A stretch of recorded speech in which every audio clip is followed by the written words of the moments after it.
శాంతి. శాంతి. 1:8:26 మురళి. मीठे बच्चे, पर चिंतन छोड़ अपना कल्याण करो. तुम सोने जैसा बनकर औरों को रास्ता बताओ. బాబా చెప్తున్నారు, మధురమైన పిల్లలు, పరచింతన వదిలి తమ కళ్యాణం చేసుకోండి. మీరు బంగారంలాగా తయారయ్యి ఇతరులకు కూడా దారి చూపించండి అంటున్నారు. మన ఆత్మ ఎలా తయారవ్వాలంట? బంగారంలాగా తయారవ్వాలి, ఇతరులకు దారి చూపించాలి. प्रश्न, अशरीरी बनने का अभ्यास जो सदा करते रहते उनकी मुख्य निशानी सुनाओ. అశరీరిగా అయ్యే అభ్యాసము ఏదైతే చేస్తూ ఉంటారో దాని ముఖ్యమైన గుర్తులు ఏమిటి అంటున్నారు. ఆన్సర్, వే హట్ సే అప్ని కర్మేంద్రియం కో వశ్ నహీ కర్తే. వారు హఠంతో తమ కర్మేంద్రియాలను వశం చేసుకోరు. వారి కర్మేంద్రియాలు స్వతహాగానే శీతలమైపోతాయి. हम आत्मा भाई भाई है, यह स्मृति स्वतः रहती है. మేము ఆత్మ భాయి భాయి అనే స్మృతి స్వతహాగా ఉంటుంది. దేహాభిమాన్ छूटता जाता है. దేహాభిమానము వదిలిపోతూ ఉంటుంది. నామరూప్ కా నషా ఖతం హో జాతా హై. నామరూపాల నష సమాప్తం అవుతుంది. దూసరోం కి యాద్ నహీ ఆతీ హై. ఇక వేరే వాళ్ళ జ్ఞాపకం కూడా రాదు అని. ఎవరైనా అశరీరిగా అయ్యే అభ్యాసం సదా చేస్తున్నారనుకోండి, వాళ్ళ ముఖ్యమైన గుర్తులని చెప్పారనమాట బాబా. ఇవన్నీ సదా అశరీరి అభ్యాసం చేయమంటారు బాబా. చేస్తున్నారా లేదా ఎలా తెలుస్తుంది? హఠంతో కర్మేంద్రియాలని వశం చేసుకోరు. స్వతహాగా వికారాల వైపు వెళ్ళవంట. కర్మేంద్రియాలు శీతలంగా స్వతహాగా చెడు వైపు వెళ్ళవు. స్వతహాగానే శీతలంగా ఉంటాయి. అంటే వెళ్ళాలని కూడా అనిపించదు అనమాట. ఎవరికి? సదా అశరీరి అభ్యాసం చేసే వాళ్ళకి. చేసే వాళ్ళక ఊరికి విని వదిలేసే వాళ్ళక? అంటే ఏంటి అర్థం? బాబా ఏం చేయను బాబా, మనసు అటే వెళ్ళిపోతుంది.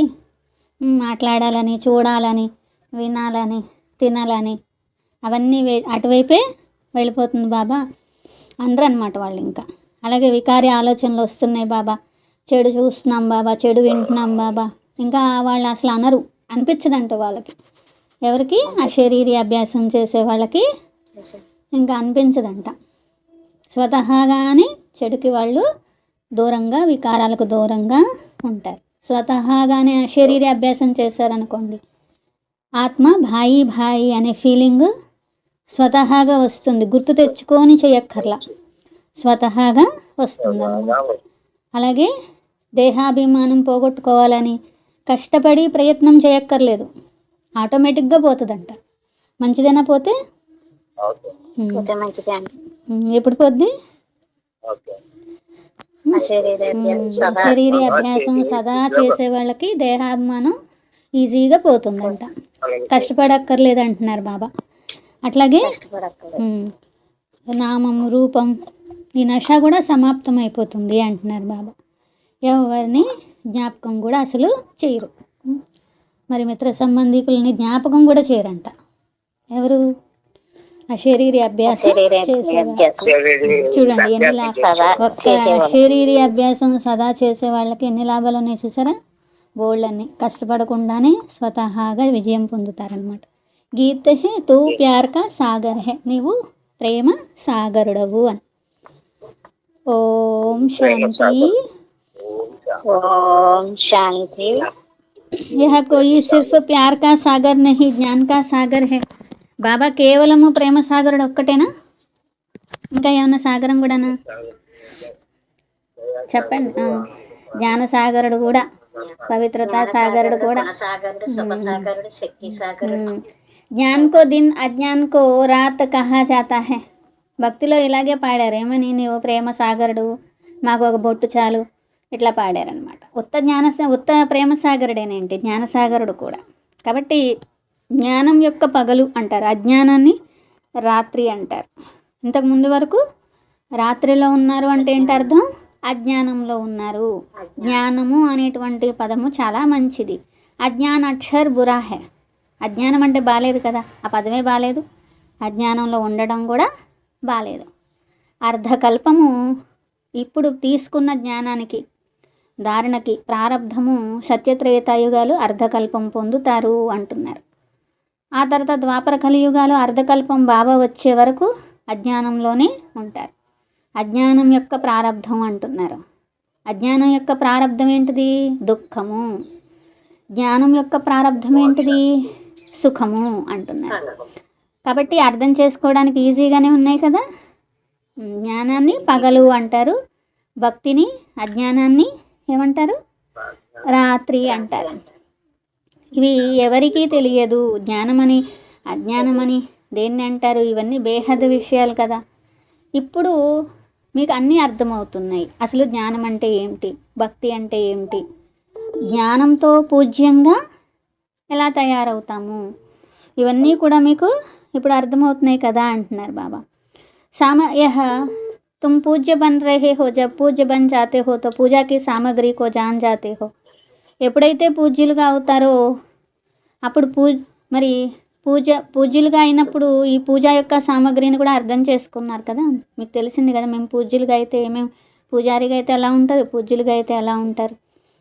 అట్లాగే పూజారి అంటే సామగ్రి అంటే ఈ గుళ్ళు గోపురాలు భక్తి రకరకాల విషయాలు ఇవన్నీ మీ యొక్క యాద్గార్ అంటున్నారు బాబా. అలాగే ఉన్కి జీవన్ కహానీ కో భీ తుమ్ జాన్తే హో. దేవతలు ఏం చేసి ఇలా అయ్యారు, దేవతల్లో శక్తి ఎందుకుంది, మొత్తం జీవిత చరిత్ర అంతా మీకు తెలుసు అంటున్నారు బాబా. పూజ చేసే వాళ్ళకి తెలీదు కానీ మీకు తెలుసు. పూజ అంటే వారిని ఏమంటారు? భక్తులు అంటారు. మరి భగవంతుణ్ణి భక్తులు కలుసుకోవాలనుకుంటూ ఉంటారు కదా. భక్తి కా ఫల్ దేనే కే లియే, భగవంతుడు రావాలి మాకు భక్తి ఫలం ఇవ్వాలి అనుకుంటారు. భక్తి చేసే వాళ్ళు ఏమనుకుంటారు? ఈ భక్తి ఫలము భగవంతుడు మాకు ఇవ్వాలి అనుకుంటారు. మరి భక్తి ఫలం ఇవ్వడానికైతే బాబా రావాల్సిందే కదా. అది కూడా భగవంతుడే వచ్చి భక్తి ఫలంగా పూజారులుగా అయిన వారిని పూజ్యులుగా చేస్తున్నారు. పూజ్యులు అంటే సత్యుగంలో ఉంటారు, పూజారులు అంటే కలియుగంలో. మీకు తెలుసు మరి ఆజ్ క్యా హే కల్ క్యా హోనా హే, ఈరోజేంటి రేపేంటి రేపేం జరగబోతుంది అన్నీ తెలుసు కదా. వినాశనం అనేది తప్పకుండా జరుగుతుంది. కోయి భీ సమయ హో సక్తా హై, ఏ టైంలో అయినా జరగచ్చు వినాశనం. తయారీ హో రహీ హై, ఎందుకంటే వినాశనం కోసం యుద్ధాల కోసం తయారీలు చేసుకుంటున్నారు కదా. అలాగే ప్రకృతి వైపరీత్యాలు కూడా ఎన్నో వస్తాయి. యహతో లిఖ దేనా చాహియే గృహ యుద్ధ और కుదరతి ఆప్దాయి उनको कोई ఈశ్వరీ ఆప్దాయి नहीं कहेंगे. గృహ యుద్ధాలు జరుగుతాయి, ప్రకృతి వైపరీత్యాలు ఇవన్నీ వస్తాయి. ప్రకృతి వైపరీత్యాలు అనాలి, భగవంతుడు ఇచ్చిన వైపరీత్యము భగవంతుడు చేసాడు అని అనకూడదు. మరి ఈ తుఫాన్లు రావడం, భూకంపాలు రావడం ఇవన్నీ ప్రకృతి ద్వారా జరుగుతాయి, డ్రామాలో ఇమిడి ఉన్నాయి. వాటిని ఏమంటారు? ప్రకృతి వైపరీత్యాలు అని అంటారు. భగవంతుడి వైపరీత్యాలు అనకూడదు. కాబట్టి వినాశ్మి భీ మదత్ కర్తే హై, వినాశనంలో ఎవరు సహాయం చేస్తారు? ప్రకృతి వైపరీత్యాలు సహాయం చేస్తాయి. ఎందుకంటే మరి పెద్ద పెద్ద వడగళ్ళ వానలు పడతాయి, తినడానికి ఏమీ దొరక్క తప్పించి చనిపోతారు, భూకంపాలు ఇవన్నీ కూడా వస్తాయి. ఇలా వీటి ద్వారా వినాశనం అనేది జరుగుతుంది. బచ్చే జాన్తే హే యహతో జరూర్ హోనే కా హై, మీకు తెలుసు ఇది తప్పకుండా జరుగుతుంది.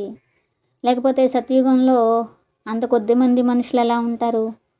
తప్పకుండా అందరూ ఒకేసారి చనిపోతే కానీ సత్యుగంలో కొద్దిమంది మనుషులు ఉండడానికి కుదరదనమాట. బచ్చే అచ్చి రీతి జాన్తే సబ్ కపడే ధోయే జాయింగే, అందరు ఆత్మలు ఉతకబడతారంట, ఆత్మ వస్త్రాలన్నీ ఉతకబడతాయి అంటున్నారు బాబా. ఉతికించుకుంటున్నారా బాగా రోజు బాబాతో? ఆత్మవస్త్రం శుభ్రం చేయించుకుంటున్నారా, చేయించుకోవట్లేదా? సత్వప్రధానంగా అవుదామని ఉందా లేదా? మురికంతా అట్టు పెట్టేసుకున్నారనుకోండి ఆత్మలోది. ఎందుకంటే చూడండి, చూడడం, మాట్లాడడం, వినడంలో కూడా మురికి అంటుతూనే ఉంటుంది అనమాట. దేహాభిమానం అనే మురికి అంటుతూనే ఉంటుంది అనమాట. వ్యర్థంతో ఏమవుతుంది? వ్యర్థం అంటే దుమ్ము ధూళితో సమానం, వికారాలంటే మురికితో సమానం. రోజు ఆత్మ మీద ఎంత మురికి ఎక్కుతుంది? చాలా ఎక్కడానికి ట్రై చేస్తుంది. ఆ మురికి అంటించుకుంటామా లేదా సింహాసనం మీద కూర్చుంటామా మన చేతిలో ఉంది. అట్లాగే జన్మజన్మల మురికి కూడా తొలగించబడుతుంది. ఇంతమంది ఆత్మలు, ఇన్ని ఆత్మ వస్త్రాల్ని ఉతకాలంటే ఎవరు ఉతకాలిక? బాబానే ఉతకాలి. ఇంతమంది ఆత్మలను ఉతకాలంటే బాబా తప్ప ఇంకా ఎవరు ఉతకలేరనమాట. బేహద్ మిషనరీ పనిచేస్తుంది అంటున్నారు బాబా. ఆత్మలందరినీ శుభ్రం చేయడానికి బేహద్ మిషనరీ. గాయా జాతా మూత్ పతీలి కపడే ధోయి. సిక్కులు మహిమ చేస్తారు. భగవంతుడు మురికి వస్త్రాలు శుభ్రం చేస్తారు అంటారు. మురికి వస్త్రాలు అంటే శరీరం మీద వేసుకునే మురికి వస్త్రాలు, ఆత్మ మురికి వస్త్రం ఏంటిది? ఆత్మ అనేదే మురికి వస్త్రం అనమాట. మరి ఈ మురికి వస్త్రం ఎలా పోతుంది? భగవంతుడి శక్తితోనే ఆత్మ మురికి పోతుంది, ఆత్మలోని మురికి పోతుంది. కాబట్టి మురికి వస్త్రాలు ఎవరు? ఆత్మలు. ఇది ఏ హై శరీర్ కి బాత్ ఆత్మాओं को योग बल से धोना है. మామూలు బట్టలు అంటే అది శరీరం యొక్క విషయము, అవి ఎవరి బట్టలు వాళ్ళే ఉతుక్కుంటారు అనుకోండి. కానీ ఆత్మను ఉతికించుకోవాలంటే ఎవరికి? యోగ బలంతోనే కుదురుతుంది. ఆత్మ వస్త్రం శుభ్రం అవ్వాలంటే దేంతో కుదురుతుంది? యోగ బలము. ఈ సమయంలో 5 తత్వాలు తమో ప్రధానంగా అయిపోవడం వల్ల అందరి శరీరాలు ఇలా అయిపోయాయి. పతిత పావనుడైన బాబా వచ్చి పావనంగా చేస్తున్నారు. అంతా సమాప్తం అవుతుంది. తుమ్ జాన్తే హో పావన్ కేసే బంతే హే. పావనంగా ఎలా అవుతారో మీకు తెలుసు కదా. రాస్తా బహుత్ సహజ్ బతాతే హే. చాలా తేలికైన సహజమైన దారి బాబా చూపిస్తున్నారు. మనిషితో కుచ్ భీ నహీ సమజ్తే, జహా జహా భక్తి యజ్ఞ ఆది హోతే హే వహా జాకర్ సమఝానా చాహియే. మనుషులకి ఇవన్నీ తెలియదు. ఎక్కడెక్కడైతే మరి భక్తి చేస్తూ ఉంటారో, యజ్ఞాలు ఇలాంటివన్నీ చేస్తూ ఉంటారో అలాంటి చోటుకు కూడా వెళ్ళి సరైన జ్ఞానాన్ని వాళ్ళకి ఇవ్వాలి. जिनकी तुम भक्ति करते हो उनकी बायोग्రఫీ समझने से ही तुम देवता बन सकते हो. ఎందుకంటే ఎవరి భక్తి చేస్తున్నారో ఆ దేవతల బయోగ్రఫీ తెలియకుండా చేస్తున్నారు అంటే కరెక్ట్గా తెలియదు. ఇప్పుడు మీరు దేవతలుగా తయారు కావచ్చు అని చెప్పాలి వాళ్ళకి అర్థమయ్యేలాగా. ఎందుకంటే దేవతలు జీవన్ముక్తి పదవిని ఎలా పొందారో చెప్తాం రండి అనండి. మీరు కూడా జీవన్ముక్తి పదవిని పొందవచ్చు. కాబట్టి ఏ గుళ్ళో కూర్చునైనా దేవతల యొక్క జీవన గాథని మీరు అర్థం చేయించవచ్చు అంటున్నారు బాబా. తుంబి బాప్సే అభి జీవన్ కహానీ సున్తే హో. మీరు కూడా బాబా నుండి ఇప్పుడు జీవన గాథ వింటున్నారు. తుమ్ బచ్చోంకు కితనీ సమజ్ మిల్తీ హై. ఇప్పుడు మీకు ఎంత తెలివి లభించింది. పరంపిత పరమాత్మకి జీవన్ కహానీ కోయి భీ నహీ జాన్తే. పరంపిత పరమాత్మ యొక్క జీవన గాథ ఎవరికీ తెలియదు. భగవంతుణ్ణి పట్టుకొని సర్వవ్యాపి అనడం వల్ల ఇంకా జీవన గాథ ఎక్కడి నుంచి వచ్చింది? తుమ్ బచ్చే అభి పరంపిత పరమాత్మకి జీవన్ కహానీ కో జాన్తే హో. మీరు ఇప్పుడు పరంపిత పరమాత్మ యొక్క జీవన గాథని తెలుసుకున్నారు అంటున్నారు. ఆది మధ్యాంతాలన్నీ కూడా అర్థం చేసుకుంటున్నారు. ఈ సమయకు ఆది కహెంగే. ఈ సంగమయుగ సమయమే ఆది. సత్యుగానికి కూడా ఆది ఏంటిది? సంగమయుగం. ఎందుకంటే ఇప్పుడే బాబా వచ్చి పతితుల్ని పావనంగా చేస్తున్నారు. తర్వాత మధ్య అంటే భక్తి, ఆది అంటే సంగమయుగం. బాబా అంటారు ఈ సమయంలోనే వచ్చి నేను స్థాపన చేస్తున్నాను, మీతో చేయిస్తున్నాను. అందుకని భగవంతుణ్ణి చేసి చేయించేవారు అంటారు. ప్రేరణకో కర్నా నహీ కహేంగే. ఒకవేళ భగవంతుడు చేసి చేయించేవారు అంటే ఇక్కడికి రావాలి కదా. పరంధామం నుండి చేస్తారా ఏంటి? ప్రేరణతో చేస్తారా ఏంటి? ఈ కర్మేంద్రియాల ద్వారా చేస్తున్నారు. ప్రేరణ యొక్క విషయమే లేదు. చేసి చేయించేవారు తప్పక సమ్ముఖంగా వస్తారు కదా. కాబట్టి ఆత్మ బిగర్ శరీర్ కుచ్ భీ నహీ కర్ సక్తి హై. ఆత్మ శరీరం లేకుండా ఏమీ చేయలేదు. బహుత్ కహతే హై ఈశ్వర్ హీ ప్రేరణ సే సబ్ కుచ్ కర్తా హై. చాలామంది అంటారు ఈశ్వరుడు ప్రేరణతోనే అన్నీ చేస్తారు అని. బాబా మీరు ప్రేరణ ఇవ్వండి బాబా. పత్ని వారి బుద్ధి సరి అయిపోయి వాళ్ళు కూడా జ్ఞానంలో రావాలి అని అడుగుతూ ఉంటారంట. బాబా అంటున్నారు అట్లా బాబా ప్రేరణ ఇచ్చేసి మార్చేసేటట్లయితే అందరినీ మార్చేయచ్చు కదా. కానీ ఎవరు మార్చాలి? మనమే యోగం చేసి మార్చాలి. అంతేకాని బాబా మీరు వాళ్ళకి ప్రేరణ ఇచ్చి వాళ్ళని మార్చేయండి అంటే వీళ్ళు మాత్రం యోగం చేయరు. కానీ ఏమని చెప్తారు?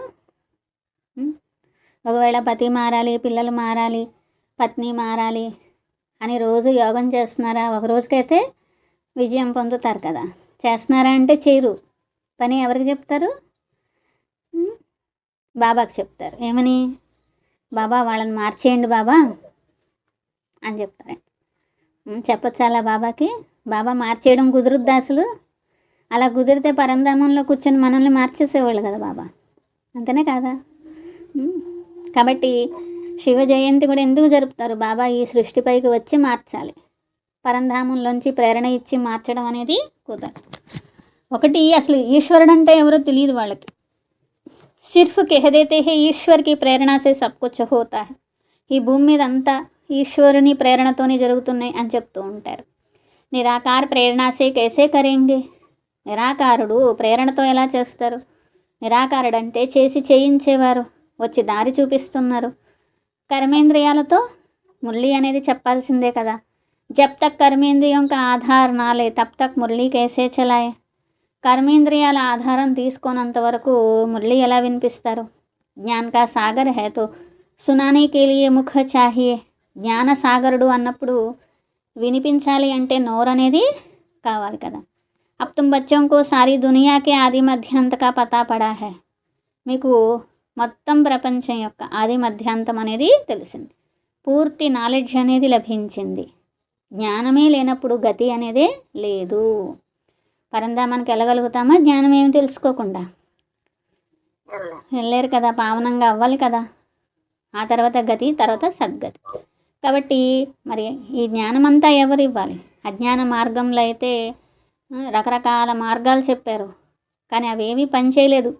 ఇక్కడే ఉన్నారు కదా, అవన్నీ చేసి కూడా ఎక్కడున్నారు? ఇక్కడే ఉన్నారు. వేదశాస్త్రాలు చదవాలి, భక్తి చేయాలి, గంగలో మునగాలి, అవన్నీ చేసిన వాళ్ళు ఉన్నారా లేదా? అన్నీ వదిలిపెట్టేసి సన్యాసం తీసుకోవాలి, ఇన్ని చేశారు. ఇన్ని చేసినా భగవంతుడి గురించి తెలుసుకున్నారా? గతి సద్గతి పొందారు ఎవరైనా? అసలు జ్ఞానం ఎవరు ఇవ్వాలి మరి? జ్ఞాన మార్గం పూర్తిగా వేరు, అజ్ఞాన అంధకారం పూర్తిగా వేరు. ముక్తి, జీవన్ముక్తి యొక్క దారి భగవంతుడు వచ్చి మాత్రమే చూపిస్తున్నారు. పావనంగా అయ్యే జ్ఞానము ఇప్పుడు మాత్రమే లభిస్తున్నది. మీరు స్వదర్శన చక్రధారిగా తయారవుతున్నారు. ఎవరైనా విన్నట్లయితే ఏమిటి అద్భుతము అనుకుంటారు. కహెంగే ఆత్మ జ్ఞాన్ లేతీ హై తో ఆత్మ జరూర్ సంస్కార్ లే జాయేగి. ఆత్మని జ్ఞానం ఇక్కడ పొందుతుంది. ఇక్కడ జ్ఞానం పొంది ఇది ధారణ చేశాక ఈ సంస్కారాలే తీసుకెళ్తుంది. ఆత్మ జ్ఞానం తీసుకెళ్ళదు, సంస్కారాలు తీసుకెళ్తుంది. మనుష్యుల నుండి దేవతలుగా తయారవుతున్నారు. ఈ పురుషార్థం అనేటువంటిది ప్రారబ్ధం పొందటానికే కదా. ప్రారబ్ధం పొందేసిన తర్వాత ఈ జ్ఞానం మీకు అవసరము లేదు. సత్యుగం ఉన్నప్పుడు పిల్లలు ప్రారబ్ధంలో ఉంటారు కదా. యహ జ్ఞాన్ పరంపరా క్యూ నహీ చల్తా, బాప్ कहते ప్రాయలోప్ హో జాతా హై. ఈ జ్ఞానము నెక్స్ట్ తరం వరకు నడవదు. ఈ ఒక్క సమయంలోనే ఎవరు ఏ ఏజ్లో ఉన్నా వాళ్ళు ఇప్పుడు మాత్రమే పొందే అదృష్టం ఉంది, తర్వాత పొందే అదృష్టం లేదు. ప్రాయలోపం అయిపోతుంది. దిన్ హో గయా ఫిర్ అజ్ఞాన్తో హై నహీ. మరి పగలొచ్చిందనుకోండి, ఇంకా అజ్ఞానమే ఉండదు అక్కడ, అప్పుడు జ్ఞానం అవసరమే ఉండదు అక్కడ. యహ భీ సమజ్నే సంఝానే కి బాతే హై. ఇవన్నీ అర్థం చేసుకొని చేయించాల్సిన విషయాలు. వెంటనే ఎవరికి అర్థమైపోదు జ్ఞానము అంటున్నారు. శివబాబా భారతదేశంలోనే వస్తారు. पट से कोई समझ नहीं सकते तो शिव बाबा भारत में ही आते हैं, बच्चों के लिए सौगात ले आते हैं. జ్ఞానం వెంటనే ఎవరు అర్థం చేసుకోలేరు. శివ బాబా భారతదేశంలోనే వస్తారు, పిల్లల కోసం గిఫ్ట్ అనేది తీసుకొచ్చారు భక్తి ఫలం ఇవ్వడానికి. కాబట్టి తర్వాత సద్గతిలోకి వెళ్తారు. వినాశనము తప్పకుండా అవుతుంది, ఎందుకంటే సూచనలు కనిపిస్తున్నాయి కదా. తుమ్ सुनते रहेंगे चिंगारी लगती है तो 1-2 घंटे में सारा मकान जलकर भस्म हो जाता है. వింటూనే ఉంటారు కదా, చిన్న నిపురవ్వకు కూడా పెద్ద ఇల్లు తగలబడిపోయింది అంటారనమాట. అలాగే చిన్న విషయంతో మొదలయ్యి మొత్తం వినాశనం అనేది, యుద్ధాలు అనేవి జరుగుతాయి. ఇదేమీ కొత్తది కాదు. వినాశనం తప్పకుండా అవుతుంది, కల్పకల్పం జరుగుతూనే ఉంటుంది. సతయుగంలో ఉండేదే కొద్దిమంది శ్రేష్టాచారితో. దేవతలు అంటే శ్రేష్టాచారి. శ్రేష్టాచారి बनने में कितनी मेहनत लगती है. అలా వినాశనానికి ఏం టైం పట్టదు, శ్రేష్టాచారి అవ్వటానికే చాలా టైం పడుతుందన్నమాట. మాయా నాక్సే ఏకదం పకడ్ లేతీ హై. మాయ ముక్కు పట్టుకుంటూ ఉంటుంది. ఐసే గిర్నే వాలోం కో చోట్ బహుత్ లగ్తీ హై. అలా మాయలో పడిపోయిన వాళ్ళకి దెబ్బలు బాగా తగులుతాయి. అట్లాగే మళ్ళీ రికవర్ అయ్యి మళ్ళీ యోగం కుదిరి మళ్ళీ బాబా మీద ప్రేమ పెంచుకొని చాలా టైం పడుతుంది అంటున్నారు బాబా. మాయ యొక్క వికారాల దెబ్బ తగిలితే చాలా పడిపోతారు, లేవాలంటే టైం పడుతుంది. ముఖ్యంగా కామ్ వికారం మహాశత్రువు. పతితంగా అయ్యేది దీనివల్లే కదా, అన్ని గొడవలు వికారాల మూలంగానే. వికారాలు विकार के लिए नहीं छोड़ेंगे तो ज़रूर कहेंगे इसने तो बर्तन साफ करे तो अच्छा है, झाड़ू पोछा लगाएंगे परंतु పవిత్ర रहेंगी. బాబా అంటున్నారు దీని మూల గొడవలు అనేవి జరుగుతాయి, వికారాల మూలంగానే కదా జరుగుతూ ఉంటాయి అంటున్నారు. ఎందుకంటే చూడండి, వికారాలు వదిలేస్తాం బాబా, అవసరమైతే 10 ఏళ్లలో పాస్ పని చేసుకొనైనా బతుకుతాము. ఎందుకంటే వికారాలు వదిలేస్తే తిండి పెట్టని వెళ్ళిపోమంటారు. మరి అప్పుడు ఏం చేస్తారు? అంట్లు తోముకొని బతుకుతాము బాబా, పాస్ పని చేసుకొనైనా బతుకుతాము, తప్పకుండా మేము పవిత్రంగా ఉంటాము అని చెప్తారు. బాబా అంటున్నారు ఇలా చెప్పాలంటే ఎంత ధైర్యం కావాలి, ఎంత ధైర్యం కావాలి, చాలా ధైర్యం కావాలి.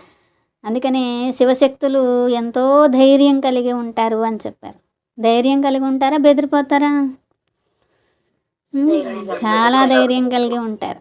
ఇదే ధైర్యం. ధైర్యం అంటే వేరే ధైర్యం కాదు, ఇదే ధైర్యం అంటే. మేము పతితంగా మాత్రం అవ్వము, పావనంగా ఉండడానికి ఏమైనా చేస్తాము. जब कोई बाप की शरण में आते हैं तो फिर माया भी लड़ना शुरू करती है. బాబా శరణలోకి వచ్చాక కూడా మాయ ఏం చేస్తుంది? యుద్ధం చేయడం మొదలు పెడుతుంది. 5 వికారాల యొక్క రోగము ఇంకా ఎక్కువ లోపల పెరిగిపోతూ ఉంటుంది ఆత్మలకి.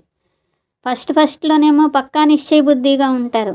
బాబా మేము ఈ పాత ప్రపంచంతో చనిపోయాము, మీ దగ్గర జీవిస్తూ మరణిస్తాము బాబా, ఇంకా ఈ ప్రపంచం నుండి లంగరు ఎత్తేసాము అని చెప్తారు. ఎందుకంటే కలియుగి వికారీ ప్రపంచంలోకి మళ్ళీ వెళ్ళేదే లేదు. వెళ్ళేది ఉందా? లేకపోతే లంగరు వేసుకొని కొన్నాళ్ళేమో బ్రాహ్మణులుగా ప్రయాణం చేసి మళ్ళీ కొన్నాళ్ళేమో వెనక్కి వచ్చేసేది ఉందా? లంగరు ఎత్తేయాలా, ఉంచుకొని ప్రయాణం చేయాలా? కాబట్టి లంగరు ఎత్తేసారు కదా. లంగరు ఎప్పుడు ఎత్తేస్తారు? అటువైపు గమ్యం చేరతాము అని నిశ్చయం ఉన్నప్పుడే లంగరు ఎత్తుతారు, లేకపోతే లంగరు ఎత్తేయలేరు అనమాట. ఇంకా దీనికోసమే పాకులాడుతూ ఉంటారు. ఇప్పుడు యాత్రలోకి వెళ్తున్నారు. హమ్ అశరీరీ హో అప్నే ఘర్ జాతే హే, అశరీరీగా ఈ ఇంటికి వెళుతున్నాము. ఫస్ట్లో అయితే చాలా సంపన్నమైన పరివారాల నుండి వచ్చారు. చూడండి, వాళ్ళని పవిత్రత కోసం ఎన్నో కష్టాలు పెట్టారు. ఇంట్లోంచి పంపించేస్తాము అంటే వాళ్ళు ఏమన్నారు? మెషిన్ కుట్టుకొని బతుకుతాం, అంట్లు తోముకొని బతుకుతాం, మరి ఊడ్చుకొని బతుకుతాం, కానీ మేము పవిత్రంగానే ఉంటాము అని చెప్పారు. పంపిస్తారా అంట్లు తోముకోవడానికి? పెద్ద పెద్ద ఇంట్లలో వాళ్ళ కోడళ్ళని కూతుళ్ళని పంపుతారా ఏంటి అంట్లు తోముకోవడానికి? ఎవరింట్లో అయినా మళ్ళీ ఎవరి పరువు పోద్ది? వాళ్ళ పరువే పోద్ది కదా. ఒకవేళ అంట్లు తోమడానికి వెళ్ళారనుకోండి, ఒకవేళ ఎవరి పరువు పోతుంది? ఆ ఇంటి గల వాళ్ళ పరువే పోతుంది. ఇంత అన్నం పెట్టలేకపోయారు అని. తర్వాత ఇంకా కష్టాలు చాలా కష్టాలు పెట్టడం మొదలుపెట్టారు. అయినప్పటికీ దృఢత్వం అనేది వాళ్ళు వదలలేదన్నమాట.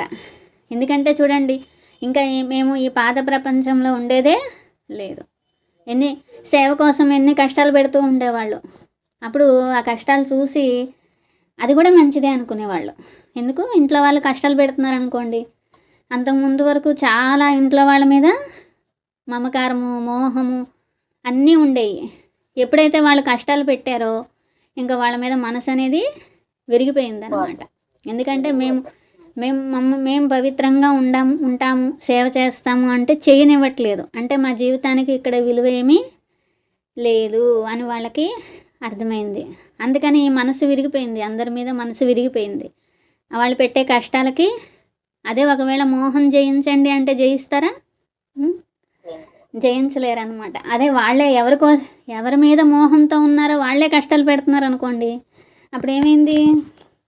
మనసు ఆటోమేటిక్గా వాళ్ళ మీద మోహం వెళ్తుందా? ఇంకా వెళ్ళదు. కాబట్టి ఈ పరీక్షలు కూడా నేను మోహాన్ని జయించలేకపోతున్నాను కాబట్టి ఇలాగ సంబంధికుల నుండి నాకు పరీక్షలు అనేవి వచ్చినాయి అనుకున్నారు.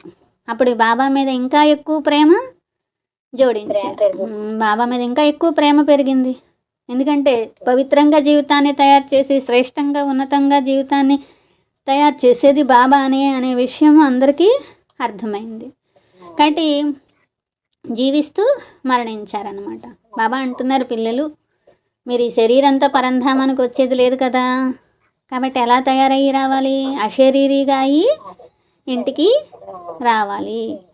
ఆత్మ యొక్క జ్ఞానం అయితే ఉన్నది కదా, ఆత్మ ఒక శరీరం వదిలి ఇంకో శరీరాన్ని తీసుకుంటాం.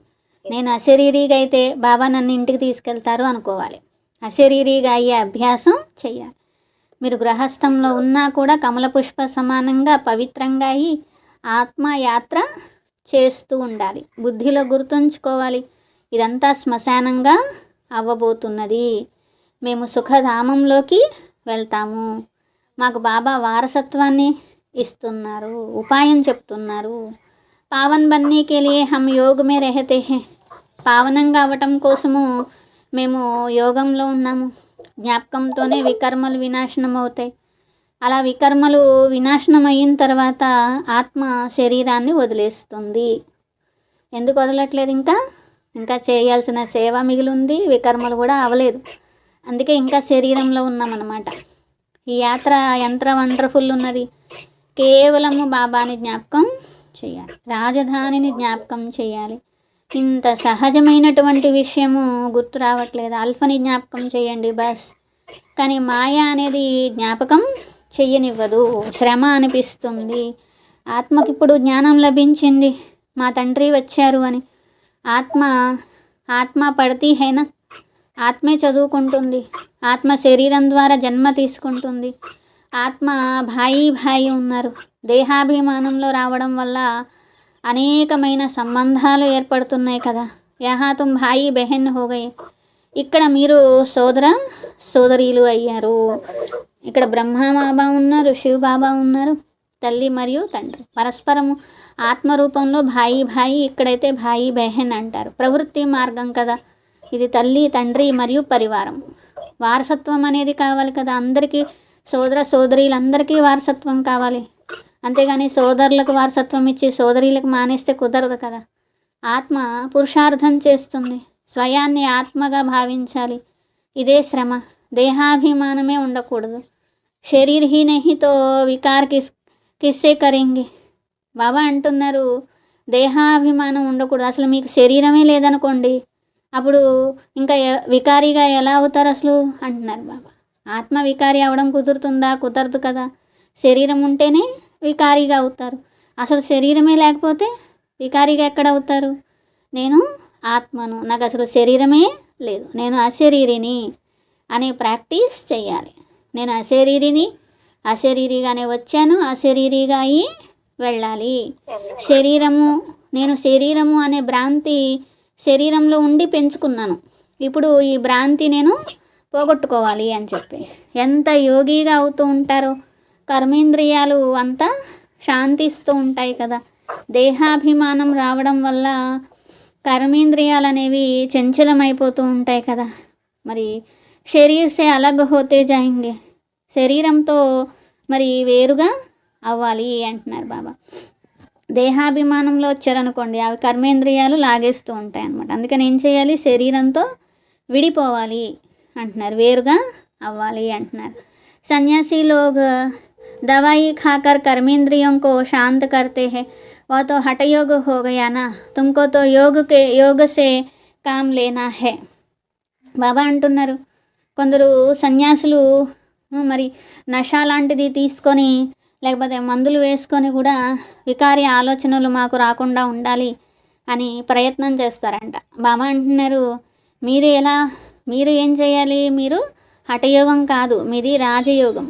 మీరు అశరీరిగా అయ్యారనుకోండి, కర్మేంద్రియాలు శీతలంగా అవుతాయి, వికారి ఆలోచనలు కూడా రావు అంటున్నారు. మీ పని యోగాన్ని ఉపయోగించుకోవాలి. మీరు ఎక్కువ యోగ బలంతోనే మరి వశమవుతాయి అంటున్నారు బాబా. కాబట్టి యోగ బలంతోనే విశ్వానికి అధికారిగా అవుతారు. ఇంకా యోగ బలంతో శరీరాన్ని వశం చేసుకోవడం ఏముంది? అసలు మీకు శరీరమే లేదు, మీరు ఆత్మ అని అన్నప్పుడు, ఆత్మ శక్తిశాలిగా ఉన్నప్పుడు అసలు చెడు అనేది సంకల్పంలో కూడా రాదు అని. ఎంత ఆత్మాభిమానిగా ఉంటూ ఉంటారో అంత కర్మేంద్రియాలు శాంతిస్తాయి. బడీ మెహనత్ కర్నీ పడతీ హై, చాలా శ్రమ చేయాలి. ప్రాప్తి చాలా ఉన్నతమైనది. బాప్ कहते हैं योग बल से तुम विश्व के मालिक बनते हो. యోగ బలంతోనే విశ్వానికి అధికారిగా తయారవుతారు. కర్మేంద్రియాలపైన విజయం పొందుతారు. అందుకే భారతదేశం యొక్క యోగము ప్రసిద్ధమైనది. తుమ్ మనుష్య సే దేవతా పతి సే పావన్ బంతే హో. మీరు మనుష్యుల నుండి దేవతలుగా, పతితం నుండి పావనంగా అవుతున్నారు. ప్రజలు కూడా అక్కడ స్వర్గవాసిగా ఉంటారు. యోగ బలంతోనే అలాంటి స్వర్గవాసిగా మీరు అవుతున్నారు. బాహుబలంతో ఎవరు అవ్వలేరు. మెహనత్ కోయి బహుత్ నహీ హై, చాలా కష్టపడాల్సింది కూడా ఏమీ లేదు. ఇంకా ప్రపంచంలో వాళ్ళు భక్తిలో చేసే కష్టం, చదువులో చేసే కష్టం, లేకపోతే ఒక దేశాన్ని యుద్ధం చేసే కష్టం, వాటితో పోలిస్తే మీరేం కష్టపడుతున్నారు అసలు అంటున్నారు బాబా. ఇంకా కుమారీలకైతే ఎక్కువ కష్టమే లేదు, ఇంకా ఫ్రీగా కూడా ఉంటారు. ఎక్కువ కర్మబంధనం కూడా లేదు. మరి వికారాల్లో కూడా కుమారీలు పడలేదు కాబట్టి ఆ పంచాయతీ కూడా లేదు. కుమారిగా ఉండడం ఎంతో మంచి విషయము. లేకపోతే అదర్ కుమారి అనే పేరు వచ్చేస్తుంది. యుగల్ భీ క్యూం బనే, ఇస్మే భీ నామ్ రూప్ కా నషా చడతా హై. అసలు యుగల్గా అవ్వడం ఎందుకు? కుమార్గా జ్ఞానంలో వచ్చిన వాళ్ళు ఎంత అదృష్టవంతులు. అసలు యుగల్గా అవ్వడం ఎందుకు? గృహస్థంలో పడడం ఎందుకు? అదర్ కుమారి అనిపించుకోవడం ఎందుకు? అందుకనే కొంచెం ధైర్యం చేయండి. కుమారీలుగా మీరు జ్ఞానంలో వచ్చారనుకోండి, ధైర్యం చేయండి, కుమారీలుగానే ఉండండి. జ్ఞానం యొక్క పూర్తి పరాకాష్ఠ స్థితికి చేరుకోవాలి. బహుత్ హై జో హిమ్మత్ కర్తే హై పరంతు ఆకి ఆంచ్ ఆ జాతి హై తో ఖేల్ ఖలాస్ హో జాతా హై. కొంతమంది ధైర్యం చేస్తారు, కానీ కొంతమందికి సెగ తగులుతుంది, వికారాల సెగ. ఇక ఆట సమాప్తం చేసేస్తుంది మాయ. అందుకే బాబా అంటారు, ఇంకా కుమారీలుగా ఉంటే ఎంత మంచిదో చూడండి. ఏ వికారాల సెగ లేదు, ఏ గొడవ లేదు. అదే ఒకవేళ గృహస్థంలోకి వెళ్ళిన తర్వాత, ఆ తర్వాత కుమారిగా అయ్యారు అంటే మళ్ళీ ఎన్నో ఆలోచనలు పెరిగిపోతాయి కదా. అందుకనే కుమారీల యొక్క పేరు ప్రసిద్ధం. బాల్ బ్రహ్మచారి అంటారు. బాల్ బ్రహ్మచారి రెహనా అచ్చా హై, తాకత్ రెహతీ హై. బాల్ బ్రహ్మచారిగా ఉండడం, నడవడం జ్ఞానంలో ఎంతో మంచి విషయము. వాళ్ళల్లో తప్పకుండా శక్తి ఉంటుంది. దూసరే కోయికి యాద్ నహీ ఆయేగి. గృహస్థంలో ఉన్నటువంటి వారికి తప్పకుండా మరి వాళ్ళ యుగలు గుర్తొస్తారు. పతి కానివ్వండి, పత్ని కానివ్వండి, తప్పకుండా పతి పత్ని పిల్లల యొక్క ఆలోచనలు ఉంటాయి. అదే కుమారీలకు ఉండవు కదా అంటున్నారు బాబా. అలా వాళ్ళ మీద ఆలోచనలు పెట్టుకుంటే బాబా మీద తగ్గుతూ ఉంటుంది కదా. ఇంకా ఎంత సంతోషించాలి, కుమారిగా జ్ఞానంలో వచ్చారు. ధైర్యం చూపించండి, దీనిలోనే శ్రమ చేయండి. దోహో పడితే హైనా ఇద్దరు అయిపోయారనుకోండి, మళ్ళీ అదంతా వ్యర్థమంతా చెడంతా బుద్ధిలోంచి పోవాలి అంటే కూడా కష్టమే. కుమారి అనుకోండి, కుమారీలు అనుకోండి, ఒంటరిగా ఉంటారు. ఇద్దరు అవ్వలేదు కాబట్టి ఇంకా మంచిది, ఒంటరిగా ఉండడమే మంచిది కదా. ఎంతవరకు వీలైతే అంతవరకు కుమారీలే బెటర్ కదా. మళ్ళీ నేను గృహస్థిగా అవ్వాలి, బాబాని జ్ఞాపకం చేయాలి అనుకోకండి. కుమారి సేవా పర్ నికల్ సక్తి హై. కుమారులకి మరి బాధ్యత ఎక్కువ ఉండదు, ముఖ్యంగా కుమారీలకు ఉండదు. ఎప్పుడు కావాలంటే అప్పుడు సేవకి వెళ్ళిపోవచ్చు. బంధనంలో పడాల్సిన అవసరం లేదు. ఎందుకంటే ఒకసారి బంధనం పడిందా అది వృద్ధి జరుగుతూనే ఉంటుంది. అది ఒక సాలిగూడులాగా తయారైపోతుంది. సాలిగూడు తయారు చేసుకోవడం ఎందుకు, దాంట్లో చిక్కుకోవడం ఎందుకు? ఏమంటారు, సాలిపురిగే తన గూడు తయారు చేసుకుంటుంది, మళ్ళీ చిక్కుకునేది ఎవరు? సాలిపురిగే చిక్కుకుంటుంది. కాబట్టి కుమారియోంకే లియే బహుత్ అచ్చా హై. కుమారీలకి ఎంత బెటరో చూడండి. కుమారియోంకా నామ్ భీ నికాలా హై నా. ప్రసిద్ధము కుమారీల కన్హయ్య అంటారు పరమాత్ముడిని. కన్యల వారిగా అయ్యారు పరమాత్ముడు అని బాబా అంటారు. బుద్ధి యోగం ఒక్క బాబాతోనే జోడించాలి. కుమారిగా ఉండడమే ఎంతో శ్రేష్టము, ఎంతో సహజం కూడా యోగము. అన్ని వైపులా వెళ్ళదు బుద్ధి కుమారీలకి.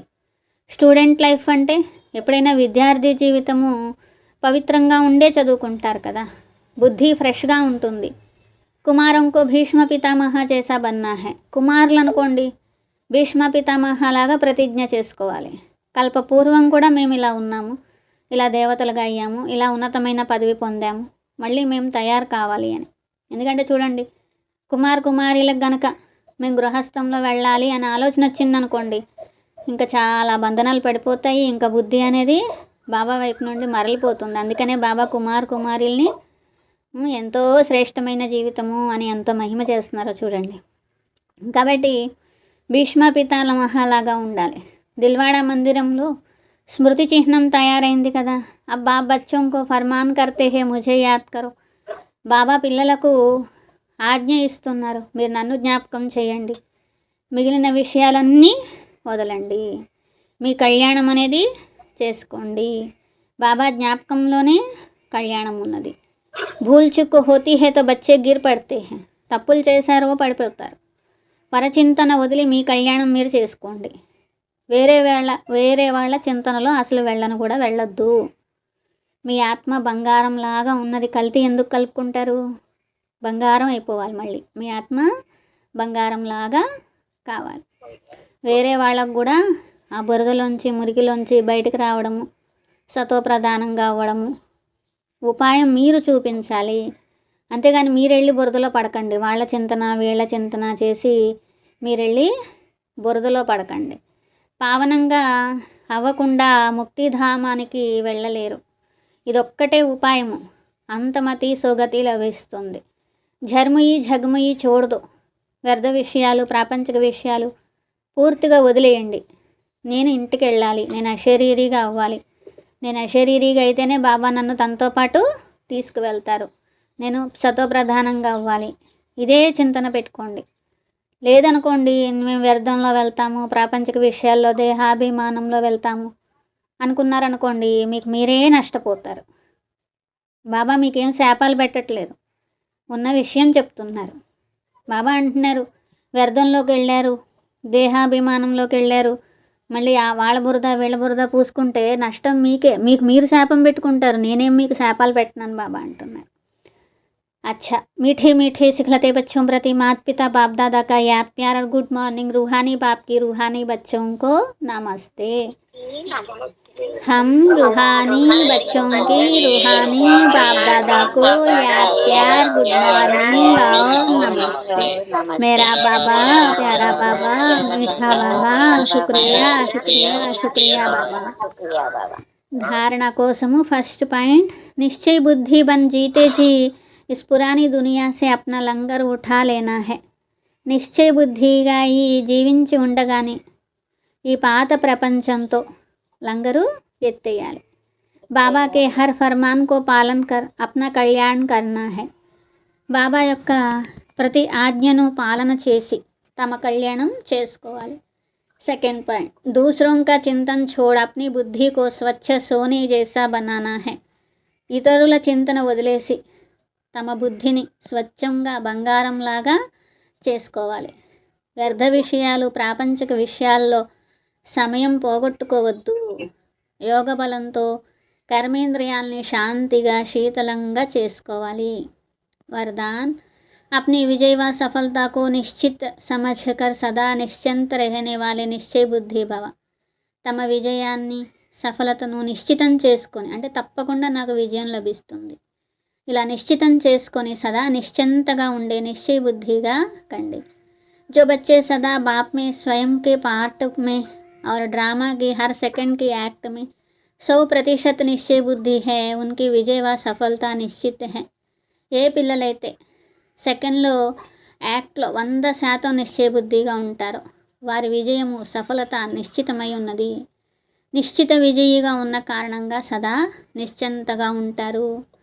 వారి ముఖంలో చింత యొక్క రేఖ అనేది కూడా కనిపించదు. సదా నిశ్చయం అనేది ఉన్నట్లయితే కార్యము, సంకల్పంలో సిద్ధి అనేది లభించే ఉంటుంది. వారికి ఎప్పుడూ ఏ విషయంలో క్వశ్చన్ అనేది రాదు. స్లోగన్, सुनने सुनाने में भावना और भाव को बदल कर देना ही वायुमंडल खराब करना है. వినడము, వినిపించడంలో భావన, భావాన్ని మార్చేయడము అంటే వాయుమండలాన్ని ఖరాబ్ చేయడము. అంటే అక్కడ జరిగేది ఒకటి, చెప్పేది ఇంకో భావంతో చెప్పారనుకోండి, వినేవాళ్ళు ఇంకో భావంతో విన్నారనుకోండి, అప్పుడు ఎవరిదో ఒకళ్ళు ఫలానా వాళ్ళు తప్పు అనేది ఒక వాయుమండలం తయారైపోతుంది. అట్లా ఒకళ్ళ దగ్గర నుండి ఒకళ్ళకి వెళ్ళడంలో, వినడము వినిపించడంలో భావం మార్చేయకూడదు. అలా మార్చేశారంటే వాయుమండలం చెడిపోతుంది. ఎంతసేపు పాజిటివ్గా వాయుమండలాన్ని ఉంచే ప్రయత్నం చేయాలి, చెడగొట్టకూడదు. అనేక వ్యర్థ సంకల్పాల రచన ఎవరు చేయకూడదు. అట్లా వినడంలోనూ వినిపించడంలోనూ భావనని మార్చేయకూడదు. అంటే మనం వినేటప్పుడైనా, ఇతరులకి మనం ఏదైనా విషయం వినిపించేటప్పుడైనా శ్రేష్ఠ వాయుమండలం తయారవ్వాలి, కానీ చెడగొట్టే వాయుమండలం కాదు. अव्यक्त इशारे अपवित्रता के बीज को भी समाप्त कर संपूर्ण स्वच्छ बनो, पवित्र बनो. అపవిత్రత అనే బీజాన్ని కూడా సమాప్తం చేసి సంపూర్ణ స్వచ్ఛంగా అంటే పవిత్రంగా కండి. సంపూर्ण पवित्रता के हिसाब से వ్యర్థ సంకల్ప भी अपवित्रता का बीज है. అపవిత్రత బీజము అంటే ఏంటి? సంకల్పం కూడా, వ్యర్థ సంకల్పం కూడా. సంపూర్ణ పవిత్రంగా అవ్వడం లెక్కతో చూస్తే వ్యర్థ సంకల్పం కూడా అపవిత్రత బీజమే. వ్యర్థ సంకల్పాలు నడవడం మెజారిటీ పిల్లల్లో ఇంకా ఈ సంస్కారం కనిపిస్తున్నది, ఇంకా మిగిలి ఉంది. ఈ వ్యర్థ సంకల్పాల ఆధారము మనసు. ఎప్పుడైతే మనసుని మన్మనాభవగా ఉంచడం లేదో, శ్రీమతము అనే కళ్ళెం మనస్సుకు వేయట్లేదో, వ్యర్థ సంకల్పాలు, అపవిత్రత అనేది సమాప్తం అవ్వదు. అందుకని ఏం చేయాలి? మన్మనాభవ మరియు శ్రీమతం అనే కళ్యాన్ని ఎప్పుడు మనసు మీద వేసి కంట్రోల్లో పెట్టాలి. అలాగే మనసుని ఏం చేయాలి? మన్మనాభవగా ఉంచాలి. అప్పుడే వ్యర్థ సంకల్పాల అపవిత్రత సమాప్తం అవుతుంది అంటున్నారు. స్వమానము.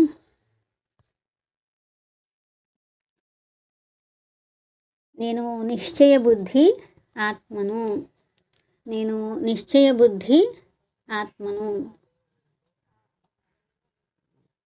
డెన్స్ బీకే పైడిమరి లక్ష్మీదేవి అక్కయ్య, బీకే హేమలత అక్కయ్య, బీకే సునీత అక్కయ్య, బీకే భద్రాజమ్మ అక్కయ్య, బీకే వెంకటేశ్వర అన్నయ్య, బీకే కృష్ణవేణి అక్కయ్య, బీకే అనంతలక్ష్మి అక్కయ్య, బీకే మహాలక్ష్మి అక్కయ్య, బీకే అన్నపూర్ణ అక్కయ్య, బీకే శాంత అక్కయ్య, బీకే లక్ష్మి అక్కయ్య, బీకే చెంచే అన్నయ్య, బీకే సత్యవతి అక్కయ్య, బీకే గణేష్ అన్నయ్య.